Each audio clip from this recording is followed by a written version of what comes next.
Hello and welcome back to the Simple Politics podcast. It's a special episode this week. I mean, they're all pretty special, but even more so than usual. Ooh. We are going to be, well, mainly Tatton is going to be tackling your questions. So, every week, we ask for questions in our mailbox, and you come up with some great ones, but we can only really answer two or three on every pod. So, we had a massive stash of unanswered questions, and we just can't let that be, can we? No, we can't. We Mhm. can't. I think it's really important to get to these questions. Actually, I had a quick look, and I think they're all really interesting, really nice. It's good to be able to get to them. I would also like to add Mm. that we are currently live. Mhm. This is not pre-recorded. It may be August, but we're making our no. We're not. We're not. I'm on honeymoon right now. So, but I'm like in America. So I was going to say, picture me, having a nice pina colada while you're listening. But actually, it's probably like really early in the morning where I am. So Just a light beer then. still picture me having a pina colada. Oh, amazing. Okay. um, but our honeymoon hasn't been cheap, so I need people to Patreon us up uh, and fund the wonderful Katie and my getaway. That that's not true, by the way. Sadly, no. Our Patreon only pays for the upkeep of this podcast. That is the point of the Patreon. It is not. It does not line our pockets. Diane does not see a penny of it. I do not see a penny of it. The barman on our honeymoon does not see a penny of it. It goes to editing and hosting and doing all the other things that a podcast needs to do. Please do join us and hang out. If you want to give us money for the honeymoon, Lottie is also getting married, so Lottie's also not here. Then buymeacoffee.com/simple politics would be wonderful. Like, really appreciate and thank you. But the Patreon is about you, the Patreon listener, and us and our community hanging out. £3 a month, patreon.com/simple politics. Get involved, come say hi. We love you. Excellent. Right. This little archive of unanswered questions then. Shall we dig in? Let's see what we've got. Okay. First of all, we're going to go straight in there. This is quite a hard hitting question. Gabby Regan on Instagram asks, why do politicians make so much money? What do they actually do? Wow. Well, well, Gabby, there's a few things in your there's a few things in your question I'd like to respond to. First of all, do they make so much money? I mean, there's a lot of jobs that make a lot more money than they do. Oh, yes, they are on more than the UK average wage. Yes, they are on more than I make Mm. trying to make SP work. Substantially more. But a lot of MPs do. I don't have the data on this, but a lot of MPs do take pay cuts Mm. to join the House because lots of them are senior people in various places. And before we get to what they actually do, which is a really important question, Mm. it's worth noting that we want people with high powered jobs to be able to be an MP, Mm. right? If you are earning, let's say, £60,000, £70,000 a year, Mhm. you've got a mortgage probably that reflects the amount that you earn, Mhm. right? You might have, if it's 80, 90, 100, you might have a child at private school, right? There are many reasonable things that you might have to pay for, which means that you'd like to become an MP, but you cannot become an MP because of the money. And also, we want it to be aspirational, right? I want someone who doesn't earn that much money to go, I want to earn that much money. That's a nice aspiration, and they want to join the House of Commons, right? That's a nice supportive thing to do. So we know that GPs earn more than MPs. We know that secondary school head teachers can earn more than GPs. We know that dentists can earn more. Like so many people, so many professions do earn six-figure salaries in 2025. Mm. The MPs don't. MPs earn like 90, I think. Um, and what do they actually do? Well, they do a lot. You see them sometimes in the House of Commons debating important things, debating whether we should change personal dependence payments, debating whether it's good value to pay winter fuel payment to everyone or where you might want to draw the line, debating big, top, important things like that, debating the war in Gaza. Mm. And but then that's not where they spend most of their time. They spend most of their time in meetings, talking to people on select committees. They change the way this country is run, and they represent you in Parliament. And they go back to their constituency. Listen, I always use this example, but the next door constituency to me is Herne Bay, Mhm. right? The Herne Bay MP is Roger Gale. He has been the Herne Bay MP since the Vikings, right? He's been the Herne Bay MP for a very long time, and he has just sorted. He will never lose. He'll retire, but he will never lose his seat in Herne Bay. Not because it's a massively conservative area, although it is a bit, because everybody knows somebody who Roger Gale has helped over the last 30 years or however long he's been an MP. He's just this really committed local MP. Mm. So when you tie up the committed local stuff with the big parliamentary stuff, MPs can work 100-hour weeks. They work 7 days a week. When you see them at a Sunday country fair Mm. buying raffle tickets, Mm. that is work. Mm. You might be there for the fun of it. For them, that is work. I spoke to, just finally on that, I spoke to one MP once who said the worst part of his job was all the prizes he wins at raffles What? because he has no idea what to do with them. Because he goes to so many raffles, and as the MP, you have to stick a tenner down, right, to get all these raffle tickets, and you just win all the time something. If you go to 5 raffles in a day, Mm. you're going to win something. And his boot, he said, is just full of tosh. Well, there we go. He'll probably be doing a car boot soon. But there we go. That's a Absolutely. yeah. Just you might not like that, and if you don't, speak to them. Mm. Right? Go and see your MP and say, I asked that lot of simple politics and they gave us no real answer. So go and speak to your MP and say, they will respond to that question. Exactly. Why Why? is it you make so much money? Mm. What do you do for it? Ask them. Okay, great stuff. Um, right, let's move on. Let's stay with Parliament stuff. Because this Oh, oh, I like Parliament stuff. I know you do. So let's go. At Carlhead asks, remember a while ago we were talking a lot about the Houses of Parliament having a renovation and how much that was going to cost and how it was all very precarious and they might have to move over to the South Bank and all different things. But what's happening with that? Nothing. Great. MPs are being, I get so cross about this. MPs are being, let's face it, idiots, right? Back when I worked in House of Parliament, which I left in 2011, Mhm. right? So it was a while ago now.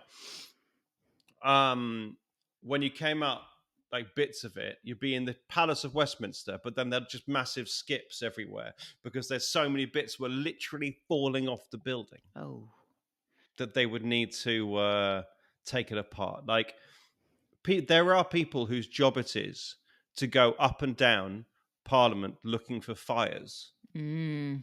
because it is unsafe.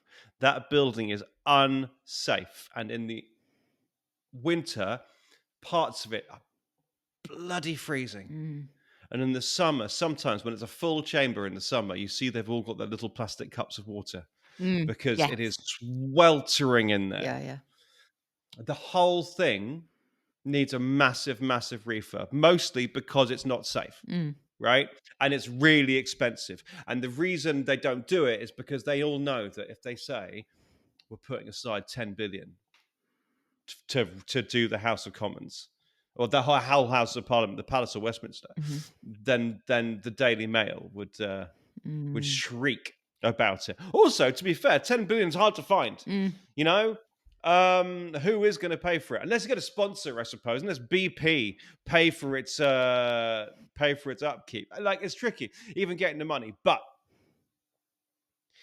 it costs a million times less if they all just get out and leave for 10 years, find somewhere else to be, and get it all patched up. And if it sounds like the repairs are expensive, it's because you can't go to B&Q, Mm. right? This is a national treasure. Westminster Hall, they started work on Westminster Hall in 1067. Yeah, but When William the Conqueror got his feet under the table, he was like, I want a hall in Westminster. And they started on it. Mm. This is the room where King Charles was tried.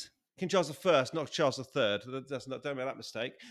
When the English Civil War, King Charles was tried in Westminster Hall. And it's Right? all fascinating, but doesn't that say, you know, do it up to a standard to make it a paid for museum and just have a new Houses of Parliament? Well, it is a paid-for museum. Yeah, yeah. You can pay for Yeah. tours in the summer when they're not sitting. People used to pay me for tours sometimes. I just made stuff up. I didn't know what was going on. And here's a painting of Medusa. I don't know. I'm really good on how things work, but not there. Like, so it's expensive to do up. Mm. But MPs are sometimes the very worst of people, right? And they like the idea of sitting in the House of Commons chamber. Mm. They say that gives it prestige. So if they moved out to the South Bank or to Manchester or wherever it is they might go, they lose that prestige. Like it doesn't look the same. It doesn't feel the same. That isn't the floor from which Churchill addressed the House. You know, like Yeah. all of that stuff. So they don't want to move. They want stuff to happen around them. There's another chat that they might move to the House of Lords, and the House of Lords does one somewhere else because no one cares about the House of Lords. So it's all these stages of nonsense. And if they stay put and Mhm. do things around them in the summers, it will cost, I think, 4 or 5 times the amount, and it will take 20 years rather than 10. Wow. And in that time, people are unsafe. We are at fire risk of losing the whole building. Wow. So, my message to any MPs listening, I know they all do, all 650, straight in. And this is a summer episode. So, they're in the beach Mm. with a pina. I'm probably hanging out with one Mm. right now with a pina colada. Get out of that building, do the rebuild now. That's my message. Loud and clear. Okay. Um, yeah. Final one on parliamentary stuff. Okay. And I think that we've had some good chats about this in recent episodes. So we'll be quite brief on this, but why doesn't, sorry, the UK have a proportional representation as a voting system? Couldn't even ask the question. The proportional, I mean, it's a difficult question to ask. The proportional system is the first, excuse me, the first past the post system is completely, utterly indefensible. We can't we can't say anything about it. We're like the only country, apart from like one other country, like all this stuff. The reason people like it, who do like it, is one, they always say tradition. That's how we've done things, and doing things because of tradition is always the worst reason to do anything. But also, it intentionally gives the winning party a boost. Mhm. So the winning party can get the stuff done that they promised to do in the manifesto. Mm.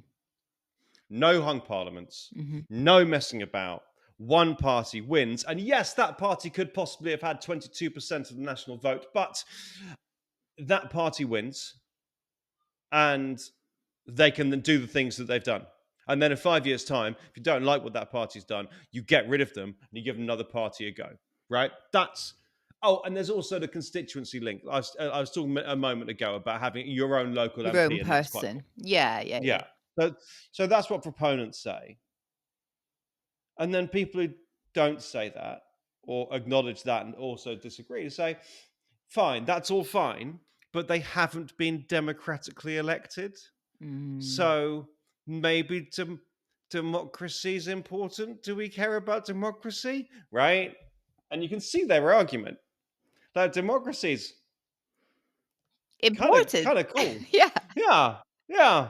Like, sure, you give someone a go to do the things they said they would, but you may as well just pick someone out of a hat. Hmm. Like, Diane, do 5 years? Hell no.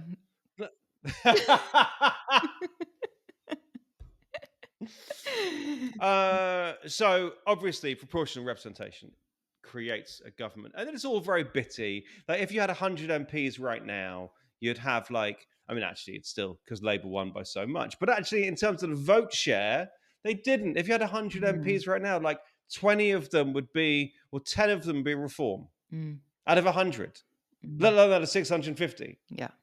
right? It's a mess. It's harder to do. But when you form an alliance, if you form an alliance, you're creating a party that has the support of enough people. So it can only make sense as a system. But, yeah, but it doesn't solve anything. And it also takes the winner, it takes a winner of first past the post to say, hang on, we're going to change, right? To proportional Mm. representation. And if you've worked, And yeah. as soon as there was a chink in that, Hmm. with the Liberal Democrats, we had a vote. The whole country had a vote on something that wasn't proportional representation, and it made me. That's what they settled on: a slightly different form of first past the post. Hmm. But you're right. That's when someone who didn't always win an election Hmm. wants it. I mean, even Reform wants it. Like small parties, like Reform and the Greens, don't agree on much, Mm. That is true. but on PR, they're like, "Yeah, let's get it done." Um, Mm. I think it's was about to say I think it's inevitable. Like when we invented elections for everything else, like London and Yeah. like Scotland or whatever, we went, oh yeah, no, and we'll use PR there. Like you'd never start from here, right? You wouldn't go, oh No. let's make a democracy. How about we don't choose people's votes? But this is where we are, Mm. right? And I don't think our parliamentary system is much worse than anywhere else. Okay. Good, good, good. Got to keep you to time, so we got to move on. Right. Another question. Oh, Right. Let's go to the other side of things. So, not politicians. Let's talk about the Beth Rigbys of this world. Um, mm. let's talk about journalists for a second because we've got a really good question from Jennifer who asks, are they just making predictions when before anything's official? So they seem to have a lot of exclusives, a lot of chat about what politicians are gonna do. How are they doing that? Like WhatsApp is the answer. Um, Like the difference between what we do and what they do is so huge. Like you'll hear Beth Rigby or Chris Mason mhm. or Henry Zeffman. Henry Zeffman's suddenly everywhere. You hear them, they're going, "Oh yeah, I got a text from the guy, and I text from an inside source." And they seem to have inside sources everywhere, Mm, right? They always say that any group of more than two mm, cannot keep a secret, mm. right? If there's three of them, Yeah. someone's going to leak it. So you get people who will text. And these days, they'll do it from within a meeting, right? And it's all done Everyone knows it's anonymous, and they'll text them and then they'll report it excitedly. And why would they do that? They do that so that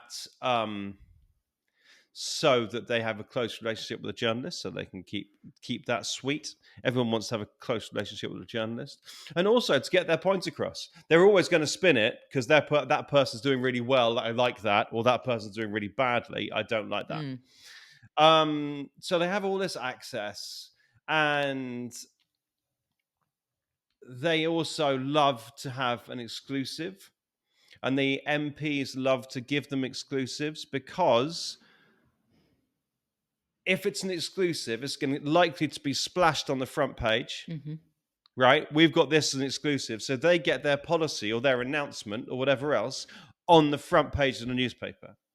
And it's better to be on the front page of one newspaper Mm. than to be on page 6 of every other newspaper. Partly because no one reads newspapers anymore. No. They just look at the front pages in the shops or online. So if you're in page 6, it don't matter. Mm. Um, so and then there's the deliberate leaking, The running up the flagpole, the kite. yes.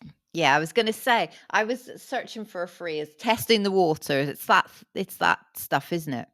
So you put out a policy. This is where famously you go like, "Oh, we're thinking about hiking your water bill," and then they just put it out there, and then everyone goes, "Oh, no, no, no, no, no."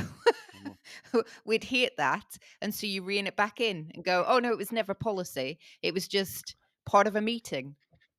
Yeah, but then Koonsberg leans into you and says, "What was this about water?" And you say, "Oh, I couldn't possibly comment on leaks. I can't. I've got nothing. Look. I've got nothing to say." Is that whereas Koonsberg knows full well it was you that leaked it. you can't. Mm, You can't comment on it. Like it's all hand in glove, and it's all.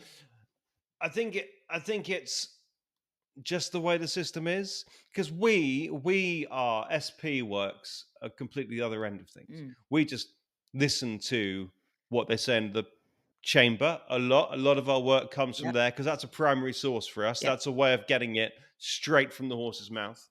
But then we are reliant on these newspapers and other places, and we get sent official press releases from government me too. sources, and they're generally quite dry, and sometimes we'll read one and go, oh, that's going to be quite juicy. But that's not the exciting end. The exciting end of a press release is Wes Streeting texting you about their position on strikes rather than reading the position on strikes in a dry press release a few days afterwards. Mm, mm. There you go. One of these days. One of these days. We'll put our WhatsApp deets maybe underneath somewhere, and you never know. What would you which minister would you most like to be texted by? Angela Reno. Oh, would you? Yeah, yeah.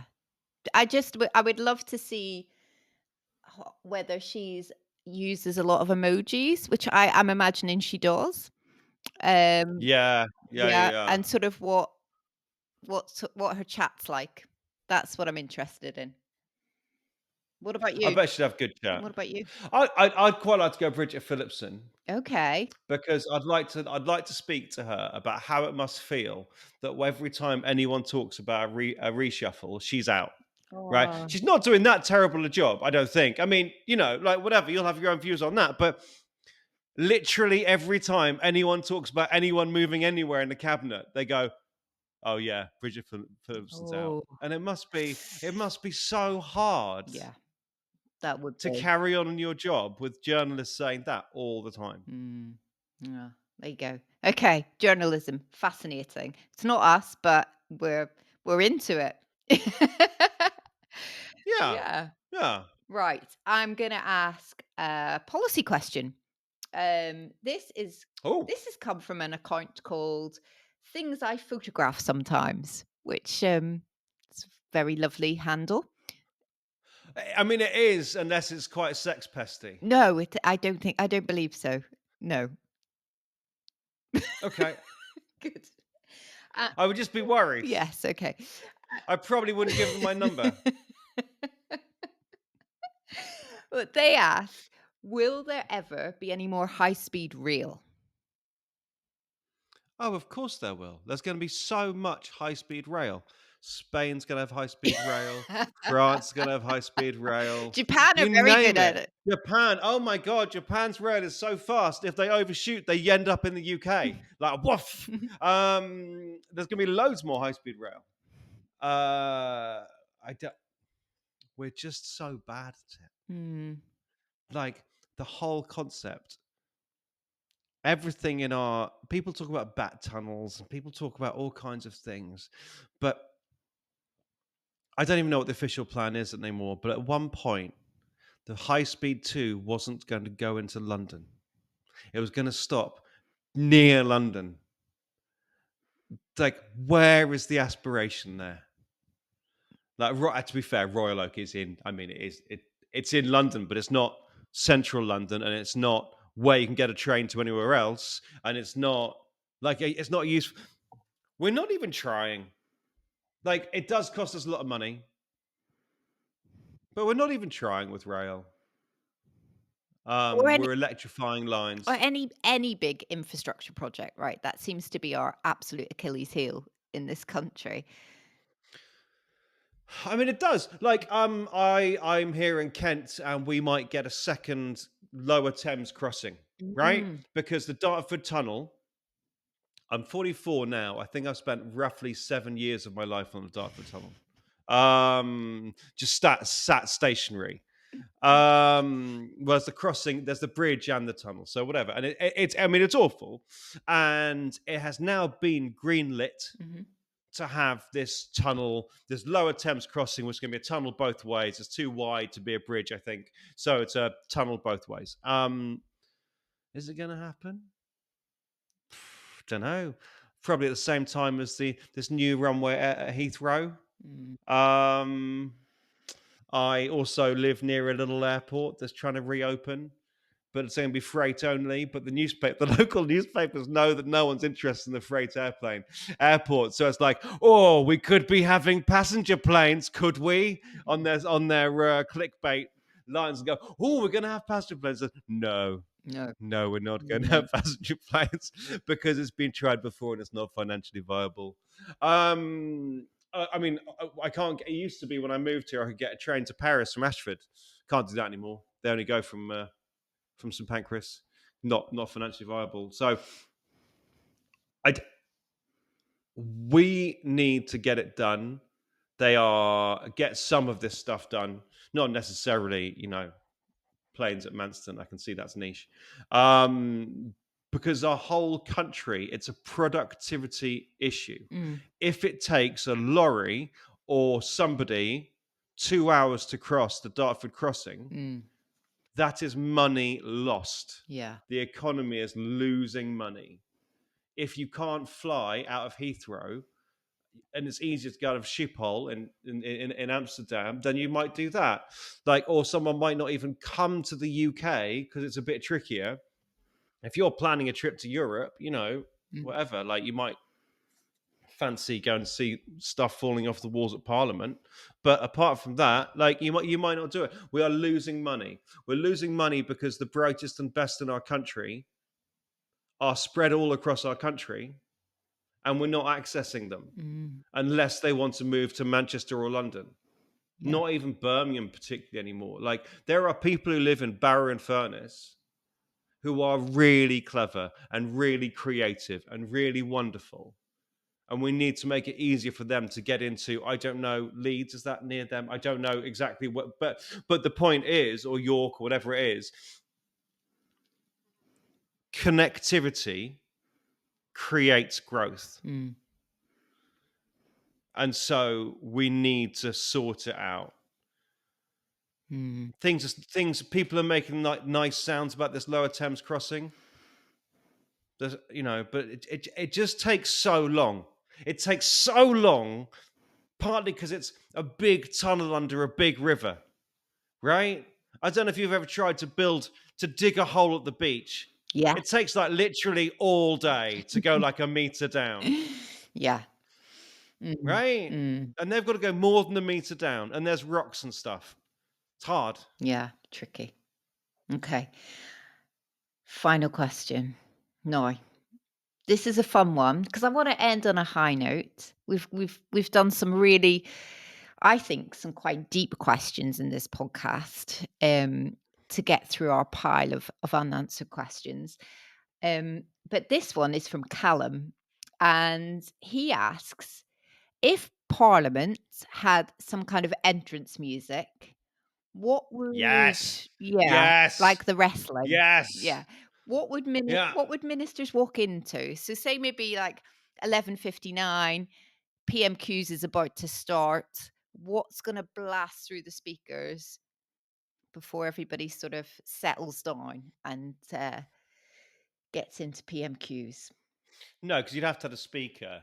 The speaker would have like a microphone have to drop down from above him, Mhm. and he would say, "Introducing." Um, um, I'm slightly obsessed with this band at the moment. Anyway, it's called Confidence Man, and they've got a song that says, "You never used to listen, now you do, do, do, do, do. I can tell you anything I like." And I feel like that's his relationship with his MPs now, because Right. they used to be cross with him. Yeah. And then probably Kemi Badnock would be a bit of Queen. The show must go on, Ooh, right? that's good. Because Yeah. it's all going Yeah. a bit wrong. Mhm. Um, Mm. and Angela Rayner, in her role as housing secretary, would obviously have Bob the Builder. Um, You need something uh, really, really zany for Ed Davey, like, because he's all about the what was that? Oh, there was the. I had a really good one then, but I can't remember it. I like no, because it would be the chicken song. Agadoo. Oh, Like that's you know, so because him. it's Yeah, because it's that's so it's him. one to be zany, but Yeah. actually, oh my god, what are you doing? I mean, he sings Sweet Caroline, Mm. but he aspires to Sweet Caroline. Like, I mean, that's a terrible song, but he's even like it's got to be yeah, chicken song. What? Who else? Who else do we want to do him for? Let's do the greens. It's gotta I've be. got a brand new combine harvester. Surely. No, that's intensive farming. No. Oh yeah, yeah, yeah. That's Uh, yeah. that's Ben Eustace, Yeah. whatever his Yeah. um just something lovely and folky, but Yes, also folky, I think. but also also eminently forgettable. Mm. Oh, Like the kind of music you hear coming from a tent at a festival and you go, "Oh, that's nice," but also you just keep walking. You know it's good, and you know probably should stop there, but you just yeah. walk on by. Maybe Oh, that's me. that's mean. That's so mean. And then the SMP is walk 500 miles. Yeah, I Because they got a lot. It's a long way to go to Parliament tis, and back. tis. Yeah, yep. Is it actually 500 miles? I don't know how miles work. Is it 500 miles? Oh goodness, I don't know. Don't know. I'll Google map that later. Yeah, we'll get on it. Stephen Flynn's house down to Westminster. We'll see what that is. Yeah, and then we'll not post on it. No. Don't you worry about that. Well, there you go. I think that's a good selection, Callum. Plenty to pick from. I'm just seeing if I got any. I mean, there's so many songs about schools, aren't there, for Phillipson? I Mm. mean, Schools Out would suggest that she was about to be fired. Because Schools Out's for summer and then Schools Out forever. Hmm. Um, Oh, we haven't done reform, have we? no, I mean, that's a really tricky one, isn't Presumably, it would it? just be the Because, national anthem. or possibly Jerusalem. Mm, Um, mm. Last night of the yes. proms vibes, though. Yeah, for sure. Mm. for sure, including when they do the ones where they like cry and they do like last night at the proms. They do all kinds of things, don't they? Mm. Um, yes. I mean, Wes Streeting, Saturday night's all right for fighting. Okay. Um, like he's going to be defined. He is now going to be defined by what he does next in the strikes. And by the time you're listening, because I'm actually on a beach right now, Wes Streeting may have solved it all when they've just kind of agreed on a non-financial deal. Um, but yeah, I mean something about brawling for Wes Streeting. Wow, there we go. Right, fantastic. That was a roundup of some of your unanswered questions. So, if you have been listening intently for the past few months thinking, where did my question go? Hopefully, you've had it answered today in our special edition podcast. We will be back for our proper season of podcasting. I think that's what they call them uh, when Parliament returns. Um, but for now, We got Tatton, another one. We got another one on the 18th, though, don't we? 17th of August, we're recording fantastic. another one. Just a regular podcast to keep you going. Yeah, yeah. Keep keep Um, keep you keen. yeah, yeah, yeah. And then Diane's going on holiday. She always on holiday, Diane. Doesn't really care about her job. No, That's why. no. Um, I'm just going to go and investigate high speed rail around the world and report back. So, yeah, so we'll see. Thanks for listening, and don't forget if you wanted to buy me a pina colada or Lottie, She likes an IPA. Does Lottie? It's www.buymeacoffee.com/simple politics. But if you would like to support this podcast and you're looking forward to the 18th of August and then proper in September, www.patreon.com/simple politics. And we'll see you on the other side. see you then. Bye, everyone. Bye bye. Bye, bye, bye, bye, bye.